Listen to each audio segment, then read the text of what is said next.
the American League Championship. I don't believe it. It just continues. My, oh my. High fly ball into right field. She is gone. Oh, drives one. Right field. Did he do it? He did. Are you kidding me? Let's go.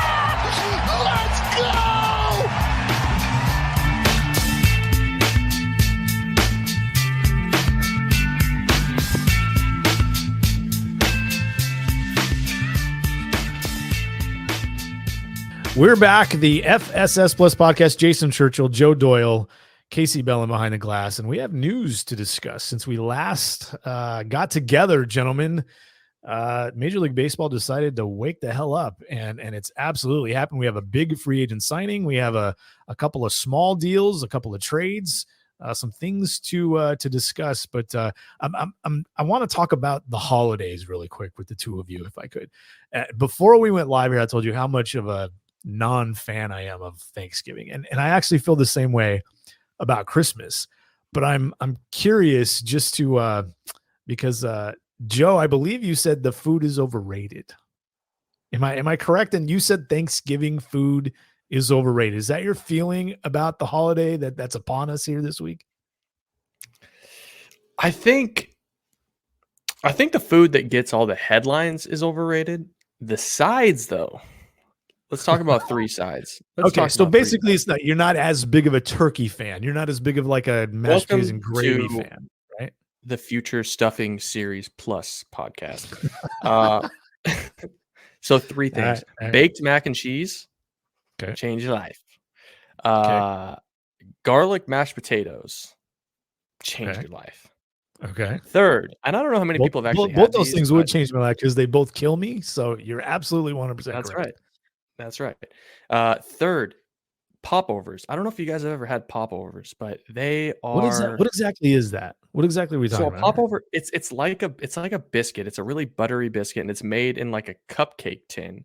Super airy, and just they are killer. They are to die. So there's nothing in. There's not like, it's not like a scone where there's like jam inside or anything. No, there's some herbs and some butter, but it's just it's mostly like a starchy biscuit, like a savory treat.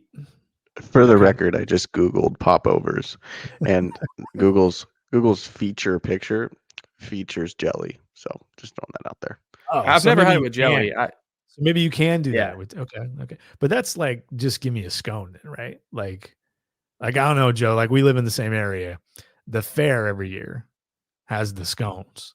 And you used to have to go into the fair to get the scones. And now you don't even have to go into the fair or wait until the fair happens in September to get the scones. Like, these days for Churchill, it's the only reason to drive into that hellhole that is Puyallup, Washington. I gotta be honest with you. Hey man, I grew up pretty close to Puyallup. So did I. But I will say, this might make me like this make me look like a little swamp gremlin, but I prefer an elephant ear over a scone. If I'm going into the fair and I'm getting, I get it. Different category, but I've always thought scones were kind of dry without something. Dude, no. So you're doing it wrong. I'll teach you one of these days. Yeah, for a small fee. All right, let's talk some baseball. The first big signing of the offseason has occurred. It's Aaron Nola back to the Phillies. While that is kind of boring, Casey and I were talking a little earlier in the day, how that doesn't really, like, who cares, right? That makes it the same Phillies rotation essentially. And that part of it isn't really all that interesting. But I think what else the Phillies might do on top of bringing back what is essentially their number 2 starting pitcher. And especially for me, Joe, what does this signing of 7 years and $172 million do? And what does it mean for the rest of the pitching market? Because I saw a lot of projections for the top free agent, for the top 25 or the top 50 in terms of, years and dollars. And I didn't see anybody, go as aggressive as 7 and 172 on Aaron Nola. So what does that tell you?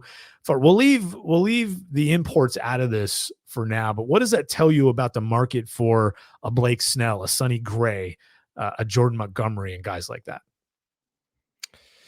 I don't know if it tells you that much. I mean, I kind of took it as the the Philadelphia Phillies trying to get ahead of the market a little bit. I think maybe they recognize that, maybe they were on the outside looking in on a guy like a Yamamoto and decided to kind of go after and snatch up a known commodity, a guy that they can trust. My fear is, he's coming off of more of a down year, and Philadelphia elected to keep him through his age 37 season.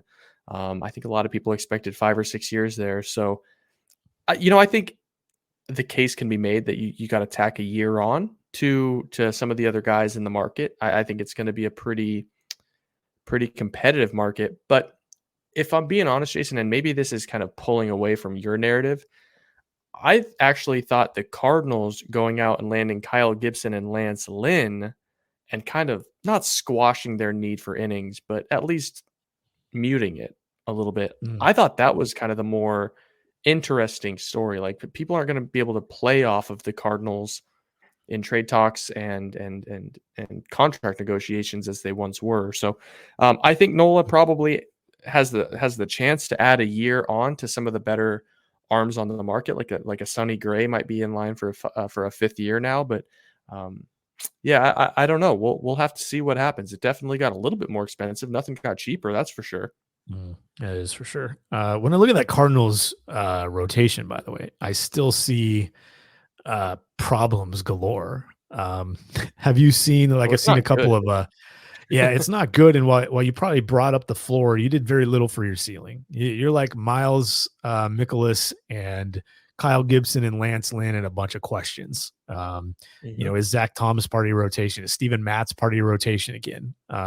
What else? What else are you going to do? So I think for anything like mid rotation on back, I think the Cardinals are probably out. So I think you're probably right in that way. But if you're the Cardinals and 2024 means anything to you, I still think you have to be in the market for the Grays and the Montgomerys and maybe trading for Corbin Burns or trading for Dylan Cease, because otherwise that's a non-competitive rotation again. At the end of the day, it might be better, but we're talking about a team that won 75 games last year. I mean, so maybe they win 80 instead. That doesn't move the needle for me. If I'm a Cardinals fan, I'm still looking for more from the rotation. But from the Phillies standpoint, it is kind of boring because, hey, we've seen this. But from what it sounds like, Joe, the Phillies aren't stopping here. Like, they're not done. They're not satisfied with being the World Series representative 2 years ago, getting to the NLCS this year. They have Bryce Harper. They're going to let Rhys Hoskins walk. They brought in Trey Turner last year. They have Zach Wheeler and Nola back at the top of the rotation. It certainly sounds like, if you believe the buzz inside and outside, it certainly sounds like they're going to continue to try to add some impact to that roster. And while, something that you've brought up, how willing are they, to go over the next level of luxury tax? But to me, it sounds like they don't really care about that right now, which is really, really interesting. Is there a big move out there? If you were to ignore that luxury tax issue with the Phillies, you could see them going and making, like, are they going to do another arm? Or are we talking about Josh Hader here for the back of that bullpen? Or are we talking something along the lines of a position player too? Yeah, I think that's going to be a good question. The key number, 277 million. Like, that's the number when all of a sudden you are pushing your draft pick back 10 spots. You are really, really upping the Middleton surcharge, and things get really quite expensive for that ownership group pretty quickly. Listen, I think the Phillies have always kind of, from the outside, looked like a team, operated like a team that probably should be in that same, New York Yankees, New York Met. Like, they've always kind of had that expensive allure, at least for the last, 4 or 5 years, with the way that they've brought in really significant talent.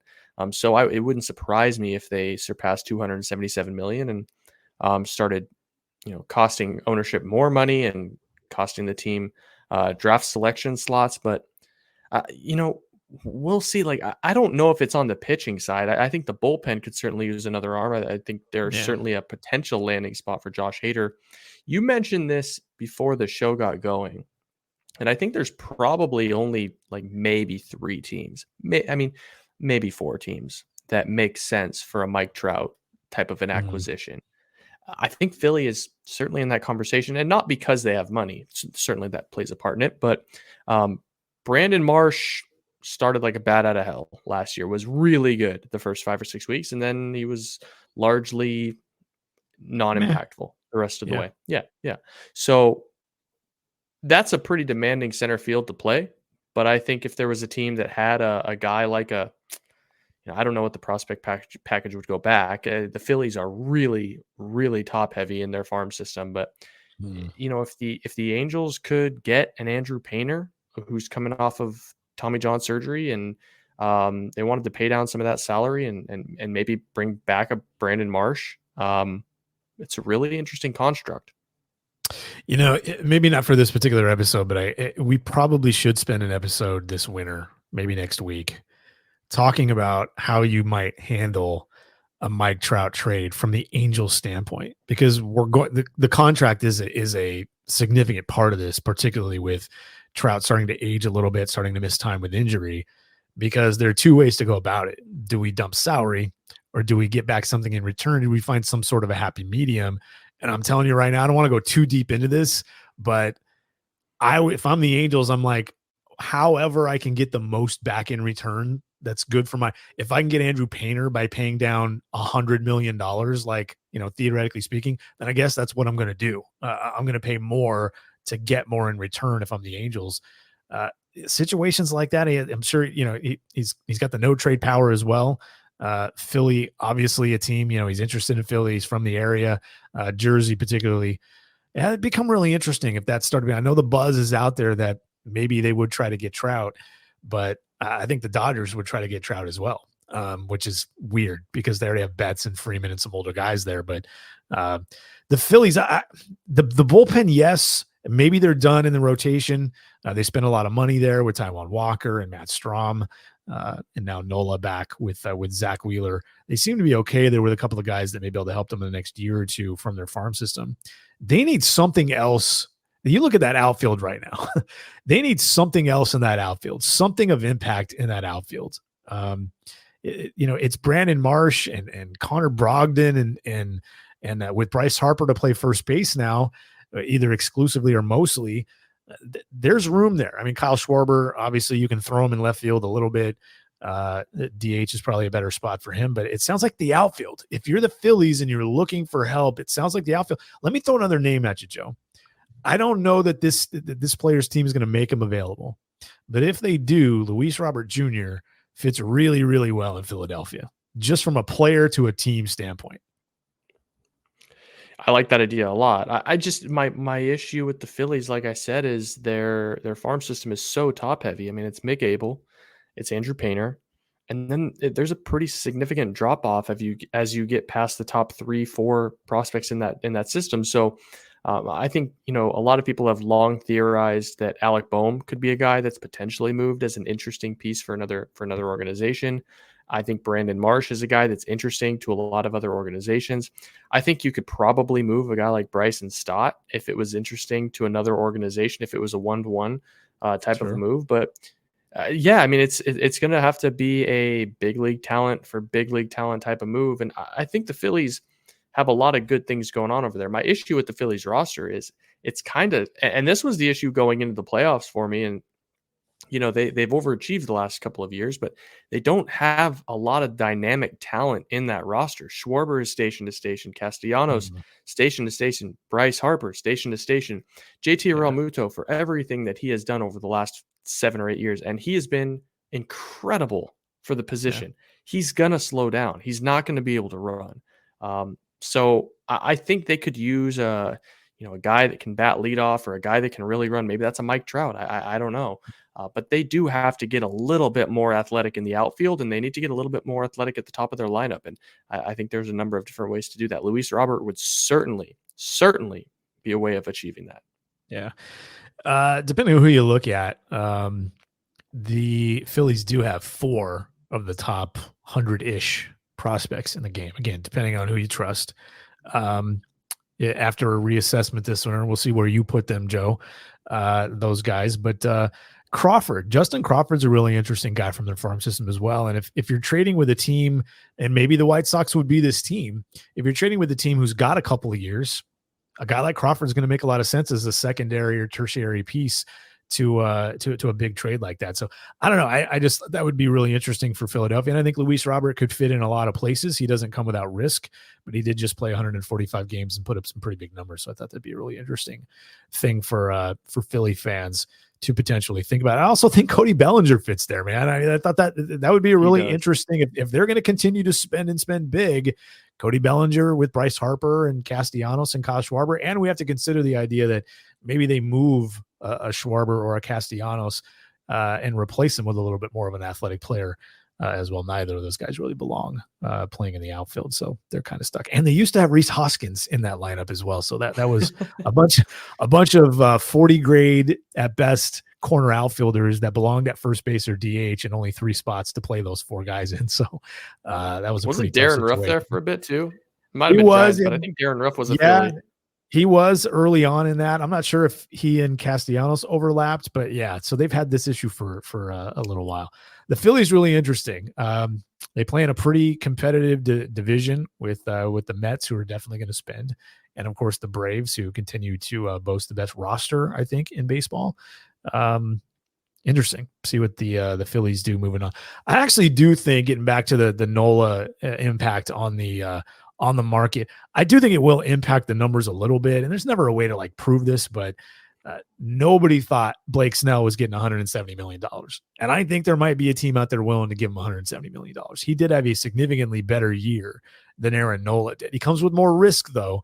So maybe he gets $170 million for 7 years, or maybe he just gets a better AAV on a 6-year deal or something along those lines. I don't know. They're about the same age, give or take 6 months or so. But I'm really curious to see, Joe, what the market for Blake Snell, ends up looking like, because that 13% walk rate scares me. And the fact that he's essentially sandwiched a bunch of, mediocre years, relatively speaking, between 2 Cy Young wins. And I just don't know what I'm going to get in 2024 or 2025. If you're a club that doesn't have the dollars to kind of throw and not really worry about, hey, if I pay a guy $25 million and he only gives me 2.5 wins a year for 6 years, that's okay. Other than those clubs, and there's very few of them, maybe the Mets, maybe the Dodgers, maybe the Yankees, Red Sox can ultimately fall into that mix. Where are you with Blake Snell's market? Like how willing are you to go $25 million and 6+ years on a guy like Snell? Yeah, you and I talked about this a little bit on the Cy Young conversation last week, and I made the argument that I thought that Aaron Nola was going to get more money than Blake Snell. That hasn't really changed. Listen, Sure. Aaron Nola has been one of the steadiest high 2s and flirting with a low 1 for 6-7 years. He's been steady Eddie. He's been durable. He's posted up. He's made his starts. The same cannot be said for Blake Snell. He's missed a lot of time. He doesn't pitch a lot of innings. Yes, 2018, 2023, fantastic years. But I still have a hard time getting around the idea that Blake Snell is going to get more than 125, 130 million. Now, I mean, is it possible that he gets 5 years and like 28 million a year? Yeah. What did that take him to? About 140, 145 mil, 140 mil. I think 140 is kind of the cap. Like, I would be really stunned if someone wanted to throw as much risk 6 years at Blake Snell as what you're suggesting. Yeah, 6 and 25 gets you a $150 if you're Blake Snell. I think he's probably getting it. I do. I think somebody's got. I'm not sure. I would, depending on the team. If you're throwing me in as running a specific team, it's going to be very team specific. I could see a team doing that. I mean, to be honest with you, 7 and 172 for Aaron Nola is ridiculous. Like, I get it. He's reliable, but we don't know what Aaron Nola is going to look like at 35, 36, and 37 years old, and Philly is going to find out. They have committed to finding out, and I just don't love that. But again, if they're just willing to house it, and you're just willing to be like, well, he's going to give us 4 wins a year for 3 years, and we'll just take the 6 total wins he gives us the final, 3 years of a deal like that. So we'll see. Yeah, we'll see. The Blake Snell market was always going to be, he only needs to find one team, right? Like that's I always come back to that. Like, I don't think there are going to be multiple teams willing to go 150 plus on it, but it only takes one. I'm betting that there's going to be at least one. Sonny Gray, you mentioned maybe he can inch his way toward a 5th year. I'm really curious, Joe, to see where, just really quick, and we'll move on. Jordan Montgomery is that other arm. I think Jordan Montgomery and Eduardo Rodriguez are very similar performers. Montgomery probably earned himself a little bit of money pitching really well down the stretch for the Rangers and then pitching well in the postseason. I think those things are garbage. I would never pay a guy based on his postseason performance. It's such a small sample. It's akin to me letting a guy make the team out of spring training because of his spring training performance. It makes no sense. But I think Montgomery did earn himself some money pitching well late and into October for the World Series champion Texas Rangers. But I'm curious to see what Montgomery and Eduardo Rodriguez could do. I think Rodriguez kind of paints himself into a corner. I think the world knows he wants to play in places like Baltimore or Boston or Philly or New York or Detroit. He wants to stay in that area. I wonder, though, if he'd stretch as far as Chicago, because the Cubs are going to be out there looking for pitching with Marcus Stroman out there on the market. They need somebody to pair with Justin Steele. But Jordan Montgomery, to me, is the interesting one, Joe. Do you go 5 years or more on a guy like that? 30 years old. I would categorize him as a good number 3 and nothing more. I don't see number 1 starter here at all. I really don't see number 2. He's not a guy that misses a ton of bats. He's kind of like the left-handed version of Aaron Nola with fewer strikeouts. I don't see a guy here who, warrants, at least the last couple of years looking at his performance, $150 million. I'm not sure he doesn't get it, but I certainly wouldn't want to be the team that does, Joe. What would you give Jordan Montgomery? So same age as Aaron Nola. They're both. Tell me I what think team Nola is actually. Oh man, let's go with the Cubs. The Cubs. That was a good example. Yeah, I think I would. I don't maybe give him. Well, what's the contract for Montgomery? Yeah, I think if I'm a team like the Cubs who can spend money, but I'm trying to be smart about it too. I don't know, 5 and 110. That's probably my limit on a guy like Montgomery. Exact contract. I was going to say. I'm not even to the dollar. It's very similar to the Gausman deal from a couple of years ago when the market was down. Remember, that was the first year after that season was the first year that teams were starting to climb back into spending a little bit. So the market was down. It was Gausman and Robbie Ray essentially getting the same deal right around 5 and 110, right? And I think now that the market is up, that kind of a deal fits a guy that's a notch and a half below what Gausman and Robbie Ray were, at least at the time that they signed. You don't get a lot of guys throwing 200 innings these days, but I still look at guys who've only thrown 180 innings in a season once as risky guys. All of a sudden, if you're going to pay $20+ million for a guy like Jordan Montgomery, you're going to want him to go 32 starts and 180 to 190 innings minimum. And we just don't know how they're going to react to that. And I just think from a performance standpoint, he's a guy that belongs in the middle of a rotation. I wouldn't be surprised if a team gave him more because, again, we look at last winter, the Nola deal was probably $20 million more than I thought he was going to get or that he should get. 5 and 110. If I'm the Cubs, I go 5 and 110, but I don't think that's enough to do it. I think Texas would be willing to give him more to go back there. So, but I'm really curious to see who else engages in the Jordan Montgomery market if it gets beyond 5 years, because again, we're talking about a guy who's he's going to be 31 years old a couple of days after Christmas. And from a wins above replacement standpoint, he just put up a 4-win season. It's the first time he's ever done that. And he's only had one other season where he was a 3-win guy. So he's a little bit more like Blake Snell, but without the electric, production. So Snell should get more on the AAV and probably at least just as many years as Montgomery. For me, Montgomery's more like, he's more like a Taijuan Walker, a Jameson Taillon than he is an Aaron Nola, for example. You have to miss bats in this day and age. And while Montgomery does that a little bit, not to the extreme. He did it more in Texas. I think because Nola got 7, Jordan Montgomery is the exact profile that I could see now getting 6. I wouldn't do it personally, but he does kind of look like a guy who's going to hold up over time, even though he hasn't been a workhorse. Everything is pretty easy. Everything comes out pretty clean. Do I think he could get 6 and 115, $19.5 million or whatever that rounds out to? Yeah. I mean, I think a team would pay him through his age 36 season, but Nola getting that age 37 really surprised me. And I think he could break down. I think the last 2 years of the Aaron Nola deal could be pretty rough. And that's another thing with the last 2 off seasons, like the back end of some of these deals, Jason, are going to be atrocious. I mean, that Xander Bogaerts deal, and this is totally out of left field. That Xander Bogaerts deal is going to be bad for 7 years, I think. Yeah, it could. It really could, dude. It could. He took Chris a little bit Bryant of a dip in offensive production already after a year of his power going down his final year in Boston. So, yeah. Jordan Montgomery, he performed really well for Texas. He had a good year last year.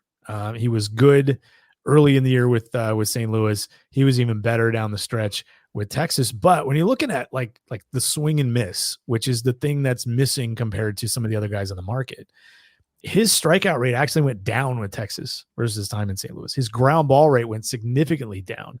So there are some things that suggest he overperformed in Texas and just found nice grooves. Can a guy do that for a whole season?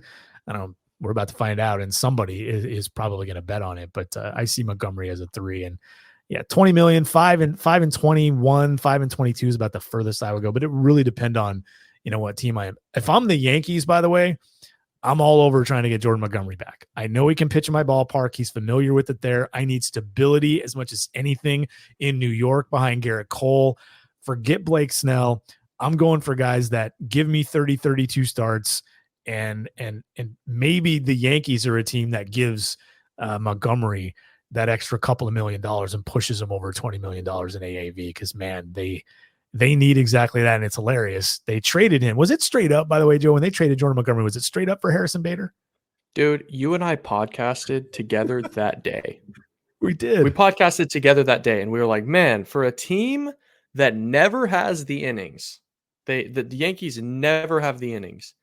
They trade a high 4 with control for a center fielder who can't hit. And it just stayed that way. Like Jordan Montgomery continued to get better. Harrison Bader was hurt. He didn't hit at all. And now he's a free agent. It was an awful trade. And it happened at with 15 seconds to spare in that trade deadline. It was on trade deadline day. It was August 2nd that year in 2022. And it was straight up, by the way. I just double checked. It was Harrison Bader for Jordan Montgomery. It was just one of the weirdest. I still can't make sense of it. They still can't find the innings in New York.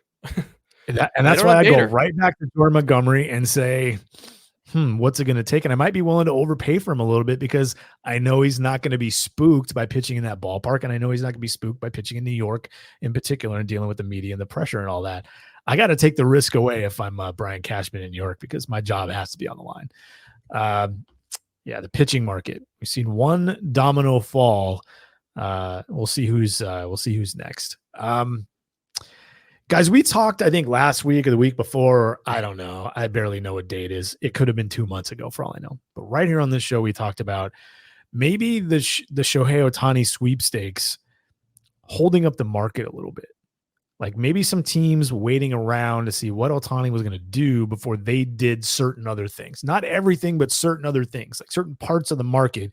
Like does Cody Bellinger's market get held up because teams are out there trying to get Ohtani, especially the bat portion? But I've been thinking about this. I think there's another player out there likely changing teams this winter that holds it up more than Ohtani. And I think that guy is Juan Soto.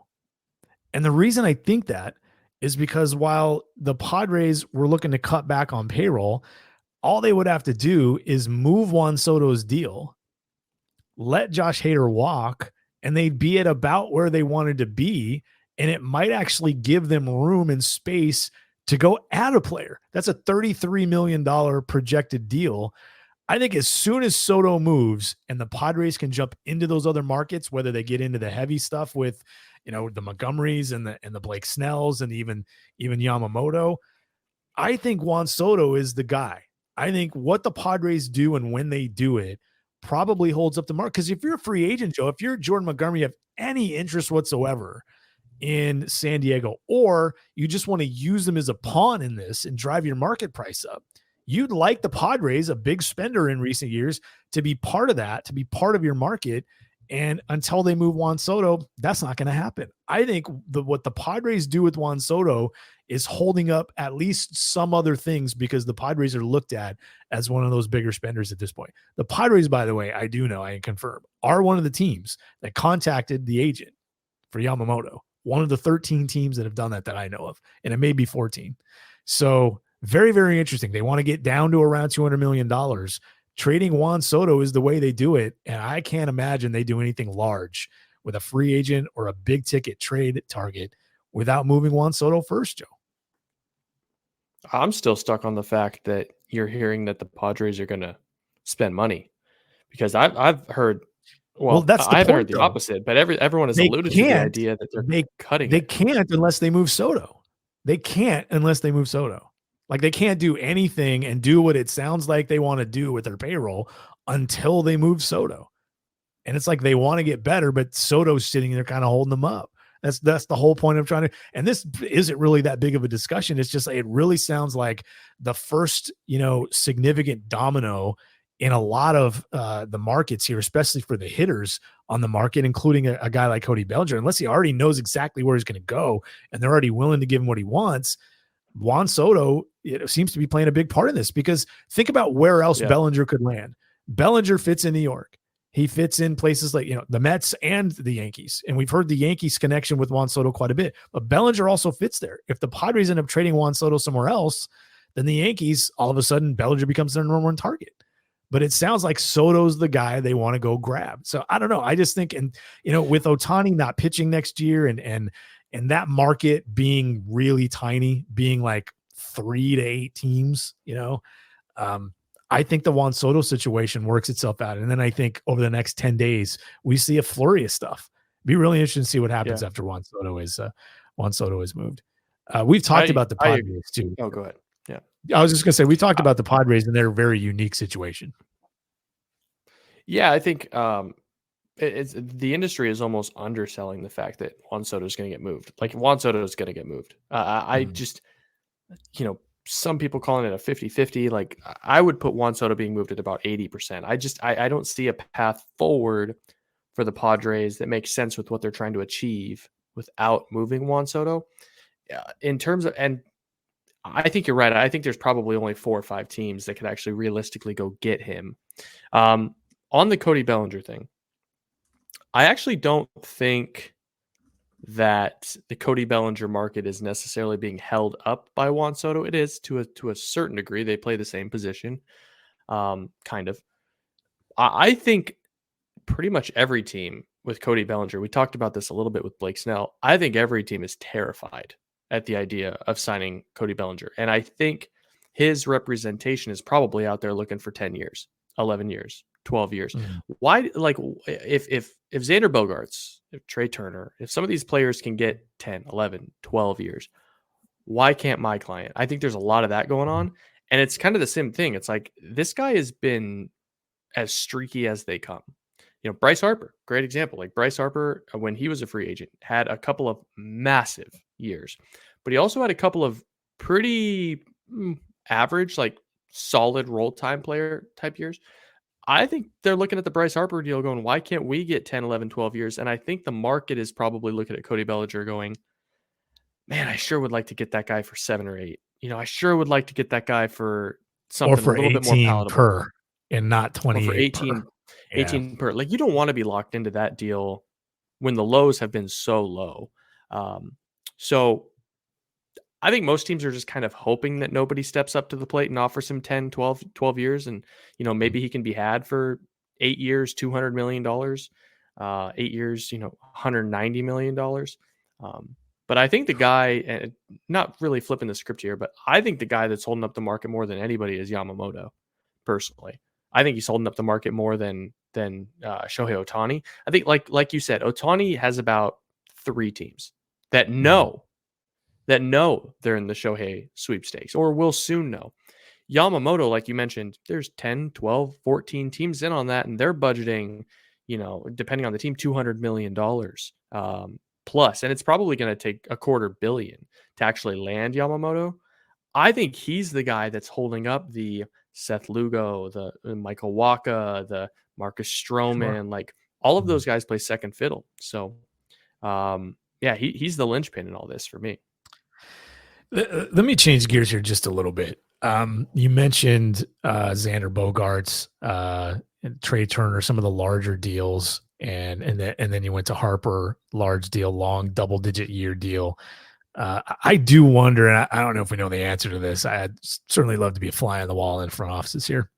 You look at the Turner deal, the Correa deal, the Bogarts deal, and even the Dansby Swanson deal. Swanson was a 5-win player last year, Joe, in 2023, his first year in Chicago, but he wasn't that great offensively. There was a lot of defensive value there. When you spend $175, $180 million on a player, I would expect to get pretty significant offensive production. And the Cubs really did not. Now, he's capable of that, but he didn't really do that in 2023.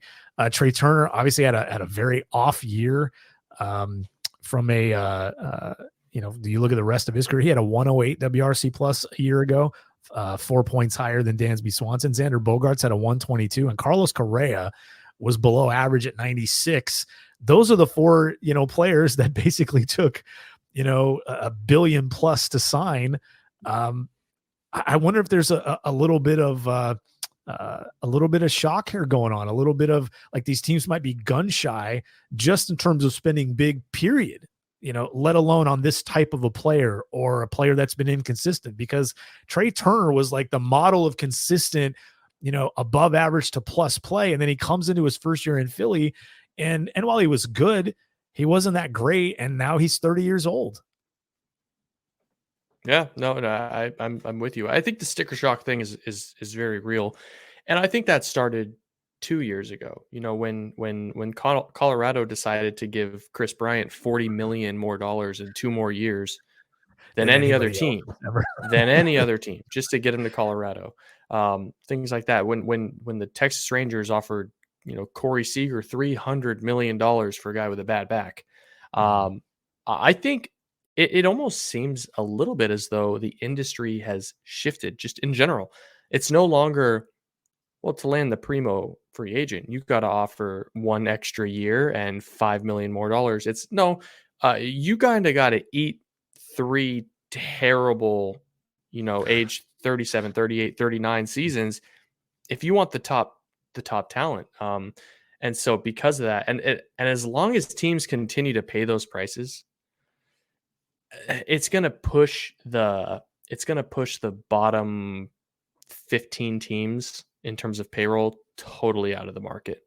Totally out of the market. To kind of wrap up the Bellinger thing really quick. Bellinger, if you're a fan of kind of a mid-market club that should have interest in a guy like Bellinger to some extent, like you need a hitter, maybe particularly a left-handed hitter. Be nice to have a guy like Bellinger who can play multiple positions. He's very good at first base. He's very good in left and right. And you can actually play him in center something. Wouldn't play him there every day, but like he's a pretty versatile guy, really good athlete, coming off a good year, not a great year, has great years in his past, but there's some risk there.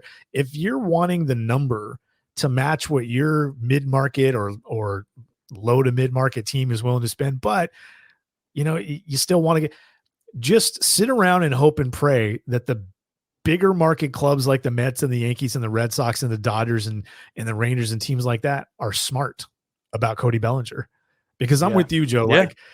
Like there's a limit to me. And I think it's somewhere south of Dansby Swanson's deal. It's certainly somewhere south of Dansby Swanson's deal last year on Cody Bellinger, but I think he's going to get more. And if I'm one of those clubs, I'm probably out, somewhere south of that. Again, unless I'm one of those teams that just spends pretty much every single year and just cover up spending, bad spending with more spending. This goes back to like the Yankees in the 90s and the early 2000s when they were just buying players and essentially buying an extended window of competition. So, we're starting to see some answers to this, though. This is starting to unravel a little bit. Let's move on here. One more thing I wanted to get to today before we go is there was a report.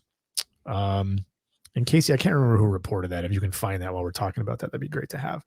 There was a report that the Chicago Cubs are interested in acquiring Bo Bichette from the Toronto Blue Jays, and they would play him at third base. Okay. So the third base thing, I mean, they have Dansby Swanson as short, who's one of the better defensive shortstops in the game. Totally get it. Let's start this from the Blue Jays standpoint, though, Joe. I get why the Cubs would want a player like Bo Bichette. He's a good player. I don't know that I understand why the Blue Jays would move him unless the haul was just ridiculous. Is there some sort of a scenario here like you can build at the top of your head where it makes sense for the Blue Jays to not just trade Bo Bichette, but to trade him to the Chicago Cubs for 2 years? Not 2 years of Bichette to the Chicago Cubs. This is not a year of Bichette. Right. How do you get Bichette from the Blue Jays if you're the Cubs? I this goes back to what do they have in the farm? Sense. What do they have at the big league level? Yeah. Right. So let me ask you, you're playing Ross Atkins. Okay. Mm-hmm. You're offered, I just don't see a universe where Pete Crow Armstrong is moved. They don't have a lot of other options in center field. Mm-hmm. I mean, Alcantara is coming, but I think he makes a lot more sense in a corner. So sure. I'll throw you three names for 2 years of Bo Bichette. Cade Horton, upside of a number 2. Mm-hmm. I mean, he's got Tommy John in his past, but showed massive stuff. Jackson Ferris, upside of a number 3. Okay. He's a good arm, but a lot of walk issues. Okay. And then the guy that the Cubs seem to be parading around all winter, Christopher Morel, who can play a number of different positions, got a flair for the dramatic. It's a good little player. So that's a lot to give up. It's a lot. Is that even enough? Is that even enough? Yeah. If I'm Ross Atkins, why do I do that? Why do I do that? How does that? I signed a bunch of guys and I brought in a bunch of guys and extended Barrios and we signed Bassett last year and we have Vlad Guerrero and right now we have Bichette. We signed Springer a couple of years back. We still have him on the roster. I'm trying to get better because I'm trying to compete. I'm not trying to retool for like a run next year or the year after. I'm trying to add to what I have.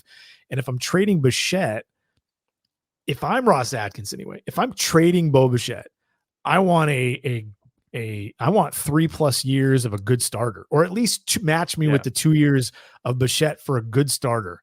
So find me a guy. I can find a match right now. How about Dylan Cease for Bo Bichette? You might have to throw some pieces in either direction, but just from a player for player standpoint, Dylan Cease would make sense. Now, I don't know if Bo Bichette makes sense for the White Sox considering where they are, but that seems more in line if I'm the Blue Jays. I don't really want any part in trading Bo Bichette for question marks or guys that don't really answer questions for me. You know what I mean? Like, I don't know what I'm going to get from those guys. You know, how am I better in that situation?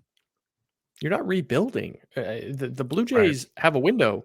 They've built this window. I don't know why they would try and fold it, especially 2 years early. We could talk next winter. Winter 2024, where there's 1 year of Vlad left, there's 1 year of Bo left. Maybe they want to kind of shake things up a little bit. It didn't work right now. Maybe they're not. Yeah, maybe they're not very good at the trade deadline this year, and they shop Bichette and they get the offer they want. Something like that might make sense as well. But you know what would make more sense, Jason? And I don't know if this market exists, but you would be way better off selling Vlad and his likeness and his reputation, even coming off of a down year. You'd still get a lot for Vlad. You'd be better off shopping Vlad right now to a team that needs a first baseman in a weak first base market than you would trading Bo Bichette. It's tough.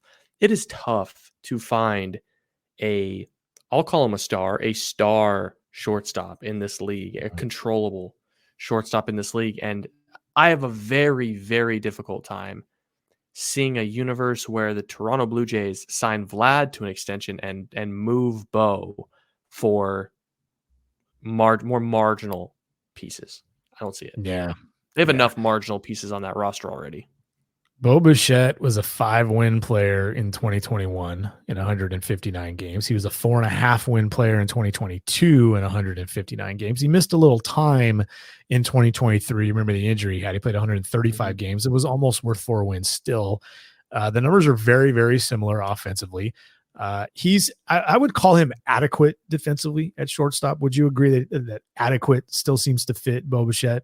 Like he's not going to average. He's not going to rob a bunch of runs, but he's not going to give a bunch away. He's more of a hitter.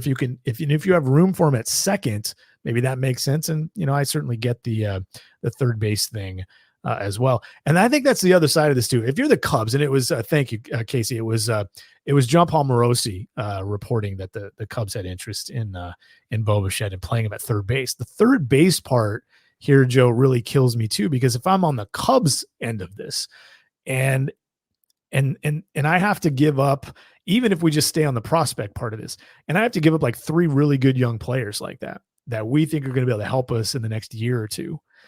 I'm doing that for 2 years of a third baseman. Like, I don't think so. Yeah. I think there's so many other things I can. Let me just go sign Matt Chapman to a 4-year deal instead. Like, I don't really understand paying a pretty penny because you're going to pay Bo Bichette shortstop prices, right? You're paying for 4+ wins a year from a shortstop, not from a third baseman, from a shortstop. Significant difference when you look at it on the free agent market. I don't really get that at all. I don't really see a scenario where that works. There are some scenarios out there where Bo Bichette makes sense, whether it be second base, shortstop, and maybe even third base. But I just don't see the Cubs being one of those. The Vlad Guerrero thing. Did we not talk about that a little like late in the season or early in the offseason, guys? That trading Vlad Guerrero at some point fairly soon might actually make some sense. I wonder if they've had some internal conversations there. Shoot, trade him to Philly, man. Like, if there's a team that I don't know why Philly is so they're so quick to move Bryce Harper to first base. Bryce Harper's not an old man. He can still play a serviceable right field. If there's a team that's looking for an infusion in talent, man, go trade Vlad to Philly. I think Philly's got a couple of people. Like, would you trade Vlad for Justin Crawford? I think that's a real conversation that Toronto could have. And you know why? Toronto loves them a bloodline. They love them a bloodline. This is true. They'd be trading one for another in that particular one. Yeah. For me, I don't think I would do that. We're talking about 2 years of Vlad Guerrero. I don't think I would do that because I'm trying to win right now. I just keep going back. I'm trying to win right now. So this offseason anyway. Rhys Hoskins might be a better player than Vlad. Yeah, I don't see that moving forward. I don't see that moving forward. And I would still be willing to bet on some of Vlad's upside. Like, he's 24 years old. And I'm not saying he's going to get back to where he was in 2021, where he was like a 6-win player and it was all bat. I mean, that was one of the better offensive seasons we've seen in the last 15 years. But I still think he get back to kind of where he was in 2022, at least, when he was a 3-win player over there at first base. And again, all bat. I thought you were mentioning Bo Bichette for Philly. And I'm thinking, okay, Bo Bichette at third base in Philly, and maybe Baum could be part of the return to Toronto, play a little third base in Toronto, move around a little bit, be a part of it. You'd have to add other talents in there. But again, it's really difficult for a contender to trade prospects to another contender for a player that's going to help that team right now. It just doesn't happen a whole lot. And I just don't see it happening in this particular situation. Yeah. Unless you get a third team involved. It's always fun. The team has to be turned down. Like, they've got to be kind of, the tunnel, the light is closing a little bit. They see that. Actually, a great example would be like Seattle at the end of 2018. Like, they won 89 games, just missed the playoffs. They were old, they were aging, and they stripped it down to the nuts and bolts and decided to rebuild. Like, I don't see Toronto being in that situation right now, despite some similarities. Yeah, it's just not. They've still. They're not there yet. There's too much talent to win. They're not there yet. Too much talent. They need to add, at least for another year. They need to add to what they have, and I would keep both of those. I would keep Bichette and I would keep Guerrero at least until the trade deadline, and probably through the 2024 season, and then see what I got to do. The one thing that I don't think it really applies in this case, but when it's clear and apparent that either the player isn't signing long-term in a certain place, or that the team doesn't have interest in signing the player to what it's going to take to keep the player, waiting until the final year, until there's 1 year left, is a mistake. Cleveland made that mistake with Francisco Lindor. I don't think Toronto and with Vlad and with Bichette and Lindor and Cleveland are the same situations. I think Toronto would spend what it takes to keep one or both of those guys, and I think it's plausible that we see something like that over the next year or so. It seems to me, though, Joe, and we'll get out of here in a sec. It seems to me, though, that if I'm Atkins in Toronto, I'm waiting for it to become apparent Bo Bichette's not a long-term shortstop before I sign him to anything. That's just kind of my conniving, vibe board is like, I'm not paying Bo Bichette the shortstop, but I'll certainly pay Bo Bichette the third baseman, for 6 or 7 years. I mean, what's Bo Bichette, in his late 20s? Yeah. Vlad Guerrero is a different story. All right. Hey, gentlemen, have a good holiday weekend. My parting shot is that Thanksgiving sucks. No, but I hope everybody has a good weekend. Hopefully there's some baseball news. I know Thanksgiving is usually a football thing. You get all the games on Thursday, the NFL. There's even an NFL game on Friday, I think, this week, but there's also college games, and it's a big day, Mr. Joe Doyle, on Saturday. Oh no, in the college football world. Hey. No, this is not me bringing up sore subject. The Apple Cup is a big deal in Joe Doyle's world. And it's a big deal in my world because it's Washington State and Washington. And in rivalry games, man, you just never know. You just know. We've seen massive upsets in both directions. Teams going there too cocky, too confident. I feel pretty confident Washington's going to win that, but it's got me nervous. I got to be honest with you. I'm exhausted. I sleep really good one night a week, and it's Saturday night, because watching UW games is so tiring, dude. I will actually be glad the season is over. Casey, the Civil War, man. Casey's a duck. Oregon State, Oregon. I got to get your take really quick before we go. And then Joe, I want a prediction from you. Give me a score prediction on the Apple Cup. But Casey, how do you feel Civil War? Oregon wins that game. They're in the Pac-12 title game with one loss in a rematch with Washington. Winner probably goes to the college football playoff. How you feeling about Saturday? Yeah, before on this podcast, I've been pretty light on Oregon, actually. But I think this weekend, I've got Oregon by like 20 at least. They're in Eugene. They're running the ball extremely well. Bo Nix is throwing it all over the place.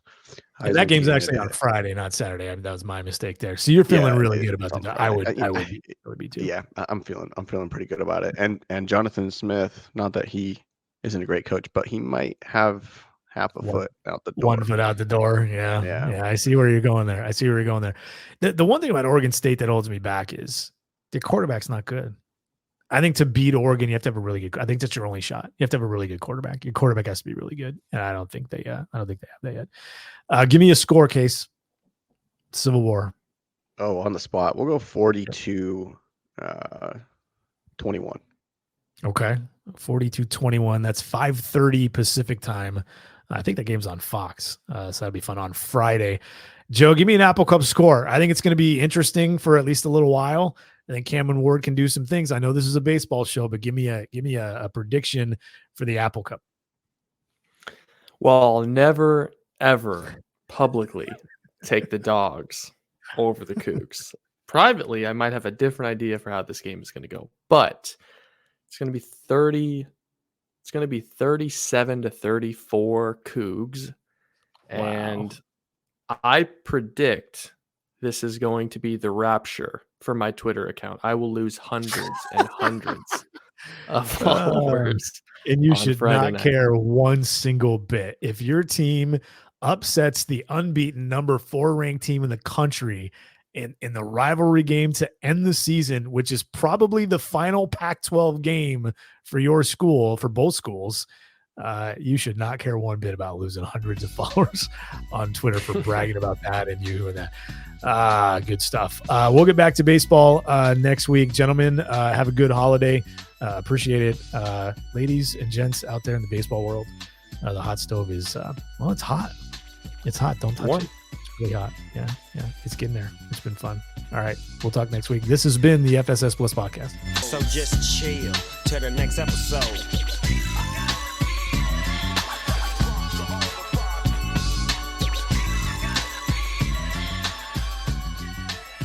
Falling back on that ass, what a hellified gangster lane.